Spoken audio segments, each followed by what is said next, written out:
አሰላሙ አለይኩም ወራህመቱላሂ ወበረካቱ የተወደዳችሁ እንዴት ቆያችሁን የታህሳስ 27 2018 ዓመተ ልደት ሚንበር ኸበር ጀመረ ፋይዛ መሐመድ የዕለቱን ሚንበር ኸበር እየመራው ከናንተ ከተመልካቾች ጋር ቆያለሁ እስከ ፍጻሜው አብራችሁን እንድትዘልቁ በአክብሮት እየጋበዝኩ ለዕለቱ ከያዝናቸው ጉዳዮች መካከል አበይቱን አስቀድማለሁ የካፒታል ገበያ አገልግሎት ሰጪዎች የካሳ ፈንድ ረቂቅ ደንብ ተዘጋጀ ሳውዲ አረቢያ ከኢስላም ህግጋት ጋር የሚጣረሱ ስያሜዎች በህዝብ መገልገያዎች ጥቅም ላይ እንዳይውሉ አገደች። በተባበሩት አረብ ኤሚሬቶች የሚደገፉት ተገንጣይ ቡድኖች ነፃነታቸውን ለማወጅ ህዝበ ውሳኔ ሊያካሂዱ ነው የሚሉት የሚንበር ኸበር አበይት ጉዳዮች ናቸው። አብራችሁን እንድትቆዩ በድጋሚ እየጋበዝን ወደ ቀዳሚው ኸበር አልፋለሁ።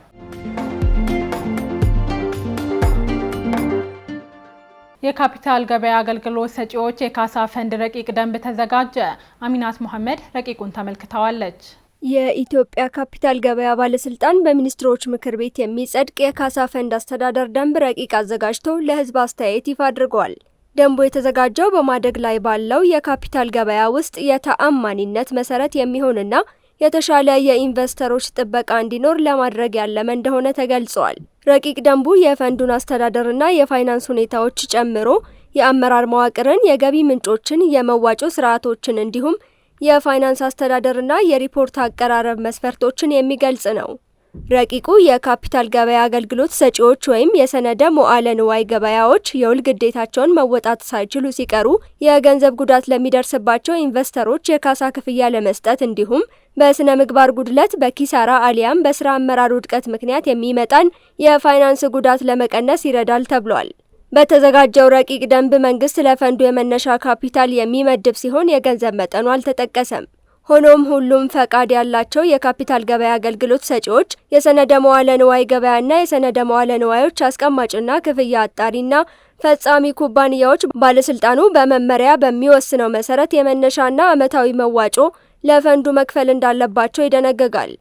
ይሁን እንጂ ለህዝብ ይፋ የሆነው ረቂቅ ደንቡ እንደ ባንክ፣ ኢንሹራንስ ኩባንያ፣ የቁጠባና ብድር ህብረት ስራ ማህበራትና ማይክሮ ፋይናንስ ተቋማት ያሉትን ጨምሮ የጋራ ኢንቨስትመንት ፈንዶች፣ የጡረታ ክፍያ ፈንዶችና ራሳቸውን በራሳቸው የሚቆጣጠሩ ድርጅቶች ከካሳ ፈንዱ ያልተካተቱ መሆናቸውን ይዘረዝራል። እንዲሁም የፌዴራልና የክልል መንግስታት እና በስራቸው ያሉ መስተዳድሮቻቸው ወይም ተያያዥነት ያላቸው አካላት በረቂቁ የካሳ ፈንድ አገልግሎት ተጠቃሚ አይሆኑም ሲል ይገልጻል።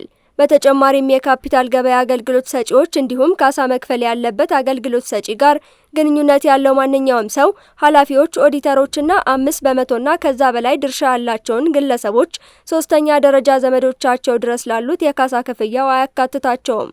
በሚቋቋመው የካሳ ፈንድ የካፒታል ገበያ አገልግሎት ሰጪው የሰነደ መዋዕለ ንዋይ ገበያ ወይም በሰነደ መዋዕለ ንዋዮች አስቀማጭና ክፍያ አጣሪና ፈጻሚ ኩባንያ የውል ግዴታውን ባለመወጣቱ ምክንያት የገንዘብ ኪሳራ የደረሰበት ኢንቨስተር የክፍያ ይገባኛል ጥያቄ ማቅረብ የሚችል መሆኑን ያስረዳል። ረቂቅ ደንቡ አያይዞም የመብት ጥያቄ ካልቀረበባቸው የተሰበሰቡ የትርፍ ድርሻዎች ላይ ክፍያ እንዲፈጸምለት የመጠየቅ መብት እንዳለው ደንግጓል።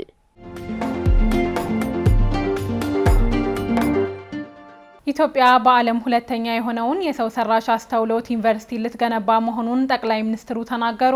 ጠቅላይ ሚኒስትር አብይ አህመድ ኢትዮጵያ በዓለም ሁለተኛ የሆነውን የአርቲፊሻል ኢንተለጀንስ ማለትም ኤአይ ዩኒቨርሲቲ ልትገነባ መሆኑን የተናገሩት የአዲስ አበባ ዩኒቨርሲቲ 75ኛ ዓመት የምስረታ በዓልን ምክንያት በማድረግ በተካሄደ ውይይት ወቅት ነው። ኢትዮጵያ የሰው ሰራሽ አስተውሎት ዩኒቨርሲቲ ለመገንባት ዝግጅቷን በማጠናቀቅ በቀጣዮቹ 6 ወራት ውስጥ ለአገልግሎት ክፍት እንደሚሆንም ገልጸዋል። በአሁኑ ወቅት በዓለም አቀፍ ደረጃ በሰው ሰራሽ አስተውሎት ላይ ብቻ ትኩረት አድርጎ የተቋቋመ አንድ ዩኒቨርሲቲ ብቻ መኖሩን የጠቀሱት ጠቅላይ ሚኒስትሩ የኢትዮጵያው ተቋም በዓለም ሁለተኛ እንደሚሆን ይፋ አድርገዋል። ከኢትዮጵያ ተማሪዎች መካከል በውድድር ከፍተኛ ውጤት የሚያመጡ ብቻ ተመርጠው እንደሚገቡ አስረድተዋል። ዩኒቨርሲቲው እስከ 1000 የሚደርሱ ብቁ ተማሪዎችን የማስመረቅ አቅም እንዲኖረው መታቀዱን በመጠቆም ከነዚህም መካከል 100 የሚሆኑት ኢትዮጵያ ለአፍሪካውያን የምትሰጠው የነጻ ትምህርት እድል ተጠቃሚዎች እንደሚሆኑ አብራርተዋል።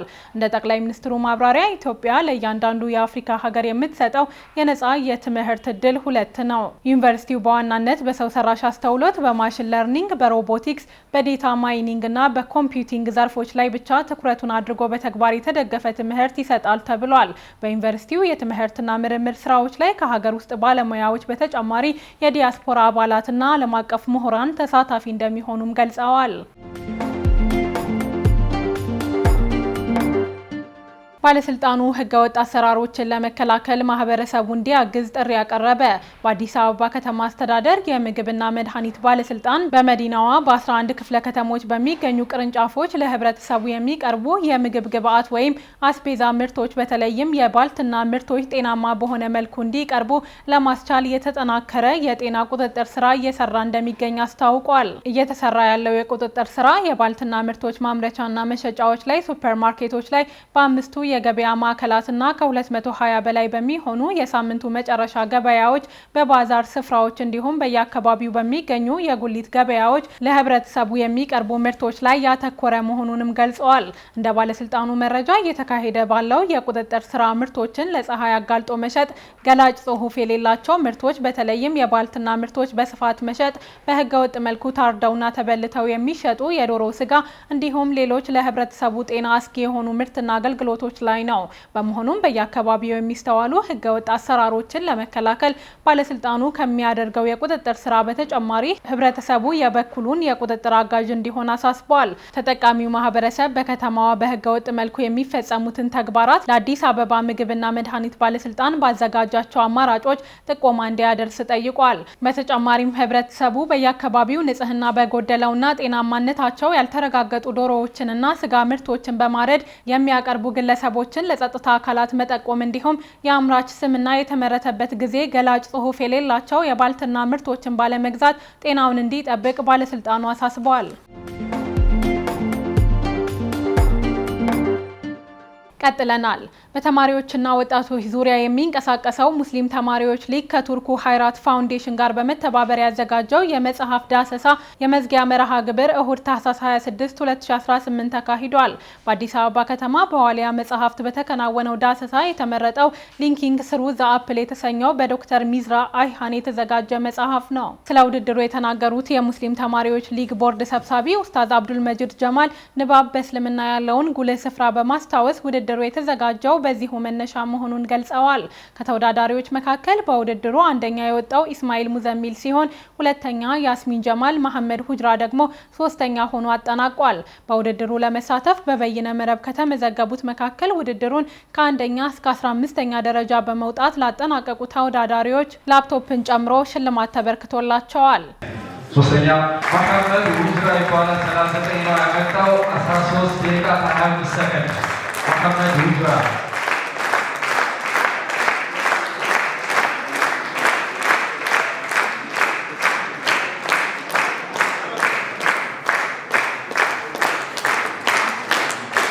እናመሰግናለን። ሁለተኛው በተመሳሳይ መልኩ 39 ነው 13 ደቂቃ ከ23 ሰከንድ 12 ማይክሮ ሰከንድ ያስሚን ጀማል 39 በማምጣት ሁለተኛ ወጣችው ያስሚን ጀማል።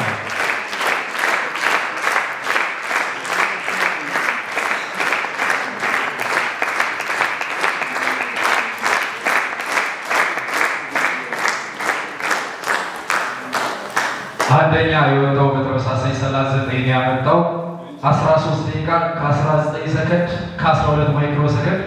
አረ እንዴት ቻልክበት ያስብላል ማለት እባካችሁ ማራችሁ። እስማኤል ሙዘሚል 39 በማምጣት አንደኛ የወጣው እስማኤል ሙዘሚል።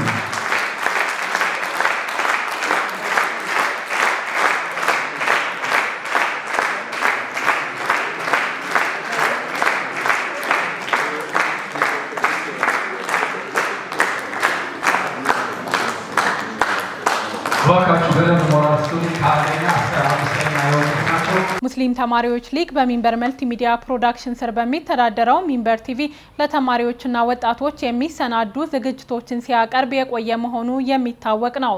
በጣቢያው ከሚቀርቡ ፕሮግራሞች መካከል የመጽሐፍት ዳሰሳ ተጠቃሽ ነው።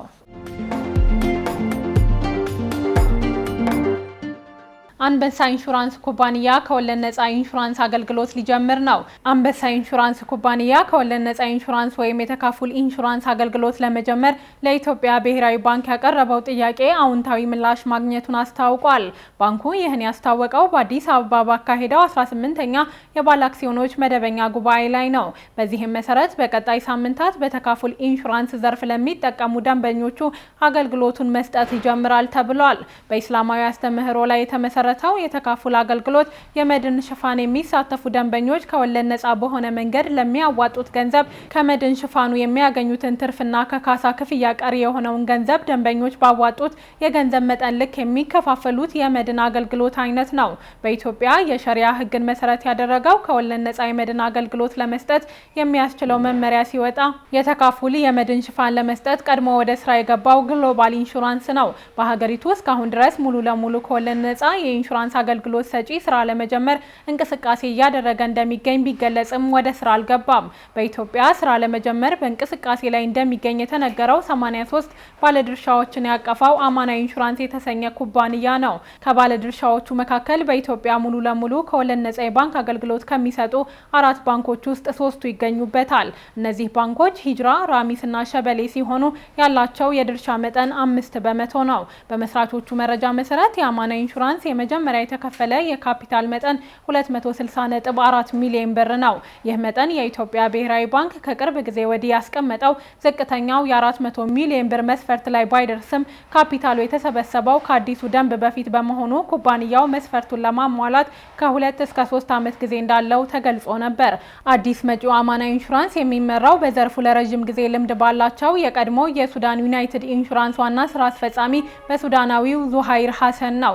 አማና ተካፉል ኢንሹራንስ በሚል መጠሪያ የተቋቋመው ኩባንያው በብሔራዊ ባንክ መመሪያ መሰረት ስያሜውን አማና ኢንሹራንስ በሚል ተክቷል። ሳውዲ አረቢያ ከኢስላም ሕግጋት ጋር የሚጣረሱ ስያሜዎች በህዝብ መገልገያዎች ጥቅም ላይ እንዳይውሉ አገደች። የኢስላምን ቅዱሳን ከተሞች ያቀፈችው ሳውዲ አረቢያ በመላ ሀገሪቱ የሚገኙ የህዝብ መገልገያዎች ከኢስላም ሕግጋት ጋር ተስማሚ ስያሜዎችን እንዲይዙ የሚያስገድድ አዳዲስ ደንቦችን ይፋ አድርጋለች። በይፋዊው ኡሙል ቁራ ጋዜጣ የታተመው አዲሱ ደንብ ማንኛውም መስጂድ፣ ትምህርት ቤት፣ ሆስፒታል ወይም የመንግስት ህንፃ ስያሜ ሙሉ በሙሉ ከኢስላም ሕግና አስተምህሮ ጋር የሚስማማ መሆን እንዳለ በት ይደነግጋል። በስም አሰጣጥ ደንቡ ውስጥ ከተካተቱ ቁልፍ ኢስላማዊ ድንጋጌዎች መካከል ሁሉም ስያሜዎች ከኢስላም አስተምህሮና መርሆች ጋር እንዲስማሙ ከማድረግ በተጨማሪ የአላህ ሱብሃነሁ ወተዓላ ስሞች አስማኡል ሁስና በስያሜነት አገልግሎት ላይ ሲውሉ በ7 ብቻ እንዲገደቡ ያዛል።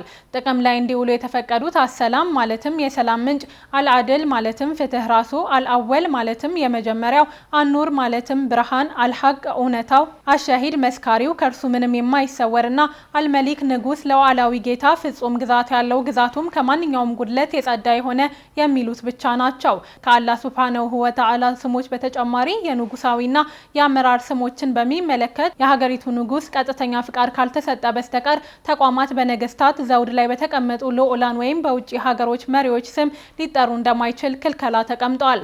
ታትሞ ከተሰራጨ ከ120 ቀናት በኋላ ተግባራዊ የሚደረገው ደንብ መስጂዶች፣ የትምህርት ተቋማት፣ የባህል ማዕከላትና የትራንስፖርት መሰረተ ልማቶችን ጨምሮ በሁሉም የህዝብ ባለቤትነት በተያዙ ተቋማት ላይ ተፈጻሚ ይደረጋል። የቻይና የንግድ ተቋማት ዓለም አቀፉን የሐላል ኢንዱስትሪ ለመቀላቀል ማሌዥያን እንደ መግቢያ በር እየተጠቀሙ ነው ተባለ። የምስራቅ እስያዋ ሀገር ቻይና በከፍተኛ ፍጥነት እያደገ የሚገኘውን ዓለም አቀፉን የሐላል ኢንዱስትሪ ለመቀላቀል በዘርፉ ታዋቂነትን ያተረፈችውን የደቡብ ምስራቅ እስያዋን ሀገር ማሌዥያን እንደ መግቢያ እየተጠቀመች መሆኑ ተነግሯል። በዚህ መነሻ ማሌዥያ ዋን ኡታማ የገበያ አዳራሽ ለ11 ቀናት የቆየ ሶስተኛው የቻይና ሙስሊሞች የምግብና የቱሪዝም ፌስቲቫል ተካሂዷል። በዚህ መነሻ በማሌዥያ ዋን ኡታማ የገበያ አዳራሽ ለ11 ቀናት የቆየ ሶስተኛው የቻይና ሙስሊሞች የምግብና የቱሪዝም ፌስቲቫል ተካሂዷል። በትናንትናው ዕለት በተጠናቀቀውና ተወዳጅነትን እያተረፈ በመጣው ፌስቲቫል ላይ የተሳተፉ የቻይና ሙስሊም ስራ ፈጣሪዎች የማሌዥያን የሐላል ደረጃዎችንና ዓለም አቀፍ ዝናን በደቡብ ምስራቅ እስያ፣ በመካከለኛው ምስራቅና በአውሮፓ ወደ ሙስሊም ገበያዎች ለመግባት እየተጠቀሙበት መሆኑን ገልጸዋል። በፌስቲቫሉ ወደ 60 የሚጠጉ ምግብና የዕደ ጥበብ ውጤት አቅራቢዎች ተሳታፊ ሆነዋል። የፌስቲቫሉ አዘጋጅና የሬስቶራንት ባለቤት የሆኑት ሹአይብማ እንዳሉት ካለፉት ፌስቲቫሎች በኋላ በርካታ ተሳታፊዎች በማሌዥያ ውስጥ ሬስቶራንቶችን፣ ፋብሪካዎችንና የማከፋፈል ስራዎችን ጀምረዋል። አያይዘውም በሀገራቸው ቻይና ብዙ የማምረት አቅም ቢኖርም በአቅርቦቱ የሐላል መስፈርት ላይ የመተማመን ችግር አለ ብለዋል። ወደ 30 ሚሊዮን ገደማ ሙስሊሞች መኖሪያ በሆነችው ቻይና በተለይም በሰሜን ምዕራብ ቻይና እንደ ዢንግጂያንግ፣ ኒንግዚያ፣ ጓንዙና ኪንግሃይ እንዲሁም እንደ ጂያን ያሉት ደግሞ በርካታ ቁጥር ያላቸው ሙስሊሞችን ይዘዋል። የኢንዱስትሪ ተዋናዮች ብዙውን ጊዜ የቻይና ሙስሊም ማህበረሰቦችንና የምስክር ወረቀት ስርዓቶችን ባለማወቃቸው የተነሳ የቻይና ሐላል ምርቶች በሌሎች ሙስሊም ገበያዎች ጥርጣሬ ያጋጥማቸዋል ብለዋል። አያይዘውም አብዛኛው ሰው በቻይና ውስጥ ሙስሊሞች እንዳሉ ወይም በቻይና የሐላል ኢንዱስትሪ እንዳለም ጭምር የግንዛቤ ችግር አለ ብለዋል። ቻይና እንደ መግቢያ የተጠቀመቻትና ከህዝቦቿ 60 በመቶ ገደማ ሙስሊሞች የሆኑባት ማሌዥያ የሐላል የምስክር ወረቀቷ በዓለም አቀፍ ገበያ በስፋት የሚታወቅ ነው። እንደ ሳውዝ ቻይና ሞርኒንግ ፖስት ዘገባ ከሆነ የዓለም የሐላል ምግብ ገበያ በተጠናቀቀው የፈረንጆቹ ዓመት ወደ 1.98 ትሪሊዮን ዶላር ዋጋ እንደሚኖረው ይገመታል። ይህም ከአንድ ዓመት በፊት ከነበረው 1.73 ትሪሊዮን ዶላር ከፍ ማለቱን ሪፖርቶች አመልክተዋል።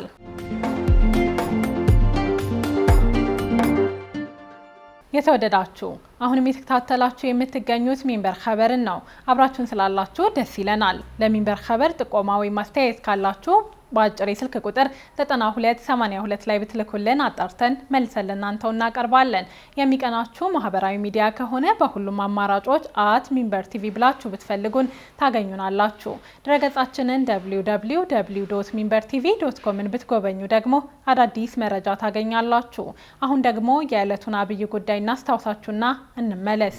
የካፒታል ገበያ አገልግሎት ሰጪዎች የካሳ ፈንድ ረቂቅ ደንብ ተዘጋጀ። ከቆይታ በኋላ በተባበሩት አረብ ኤሚሬቶች የሚደገፉት ተገንጣይ ቡድኖች ነፃነታቸውን ለማወጅ ህዝበ ውሳኔ ሊያካሂዱ መሆኑን አስታውቀዋል። እንመለስበታለን፣ ይጠብቁን። የአውሮፓ ሀገራት ለተባበሩት መንግስታት የፍልስጤም ስደተኞች ኤጀንሲ መገልገያዎች እስራኤል ውሃና ኤሌክትሪክ ማስተጓጎሏን አወገዙ። 7 የአውሮፓ ሀገራት እስራኤልን በተባበሩት መንግስታት ድርጅት ለፍልስጤም ስደተኞች ድርጅት ስር ለሚተዳደሩ ተቋማት የውሃ የኤሌክትሪክና የግንኙነት አገልግሎት እንዲቋረጥ የሚያደርጉ እርምጃዎችን ያወገዙት በዛሬው ዕለት ነው።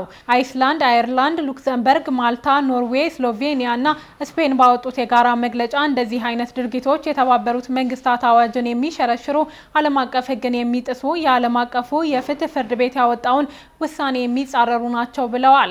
አክለውም ለፍልስጤማውያን ንጹህና ለስደተኞችም ከባድ ሰብአዊ ቀውስ የሚያስከትሉ ናቸው ሲሉ አሳውቀዋል። መግለጫው የእስራኤል ባለስልጣናት ዓለም አቀፍ መንግስታዊ ያልሆኑ ድርጅቶች በጋዛ ውስጥ እንዲሰሩ ፍቃድ መስጠት እንዲቀጥሉ ጥሪ አቅርበዋል። የተባበሩት መንግስታት ድርጅት በተለይም የፍልስጤም ስደተኞች ኤጀንሲ ከሌሎች ሰብአዊ ድርጅቶችና መንግስታዊ ያልሆኑ ድርጅቶች ጋር በመሆን የሚሰራው ስራ በጋዛ ያለውን አስከፊ ሰብአዊ ሁኔታ ለመቋቋም አስፈላጊ መሆኑንም ገልጸዋል። ባለፈው ሳምንት የእስራኤል ፓርላማ ለተባበሩት መንግስታት የፍልስጤም ስደተኞች ኤጀንሲ ተቋማት የኤሌክትሪክና የውሃ አቅርቦት እንዳይሰጥ የሚያግድ የህግ ማሻሻያ አጽድቋል።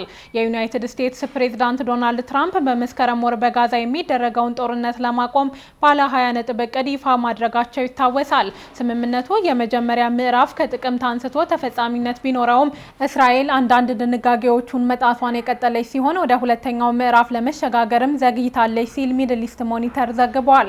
የተኩስ አቁም ስምምነት ተግባራዊ ከሆነ ወዲህ የእስራኤል ጦር በመቶዎች የሚቆጠሩ ጥሰቶችን በመፈጸም 420 ፍልስጤማውያንን ገድላለች።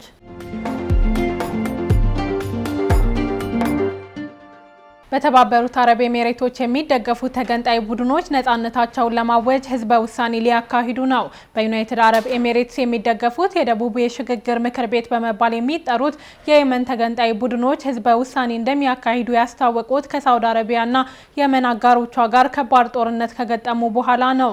ቡድኑ እንደ አውሮፓውያን አቆጣጠር በ2017 የተመሰረተ ሲሆን በየመን ፖለቲካ ውስጥ የጎላ እንቅስቃሴ በማድረግ በተለይም በደቡብ የመን ተገንጣይ ኃይል ሆኖ በስፋት በመንቀሳቀስ በማንቀሳቀስ የሚታወቅ ነው። ራሱን የደቡብ አረቢያ ግዛት ብሎ የሚጠራው የደቡብ የሽግግር ምክር ቤት ከሳውዲ አረቢያ የሚዋሰኑ የደቡብ የመን ግዛቶችን በመገንጠል የደቡብ አረቢያ ፌዴሬሽን የመመስረት ፍላጎት እንዳለው ይገልጻል።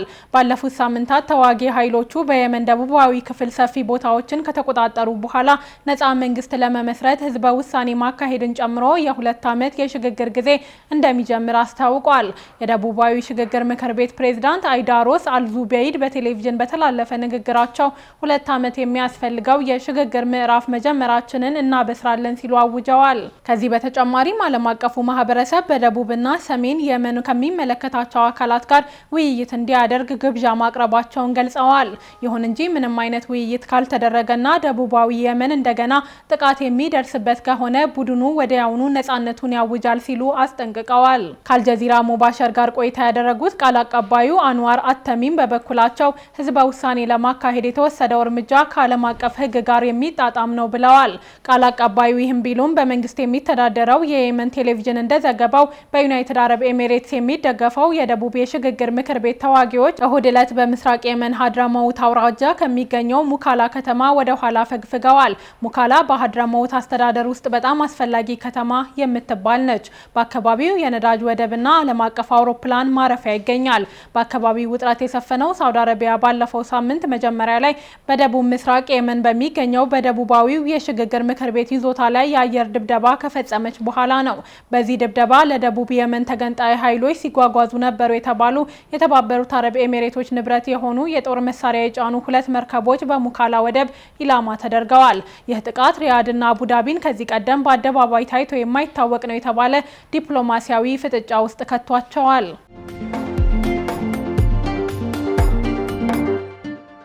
ውድ ተመልካቾች ለዛሬ ያዘጋጀነው የሚንበር ኸበር በዚሁ ተጠናቀቀ። ፋይዛ መሐመድ አብሬያችሁ ቆየሁ። ወሰላሙ አለይኩም ወራህመቱላሂ ወበረካቱ።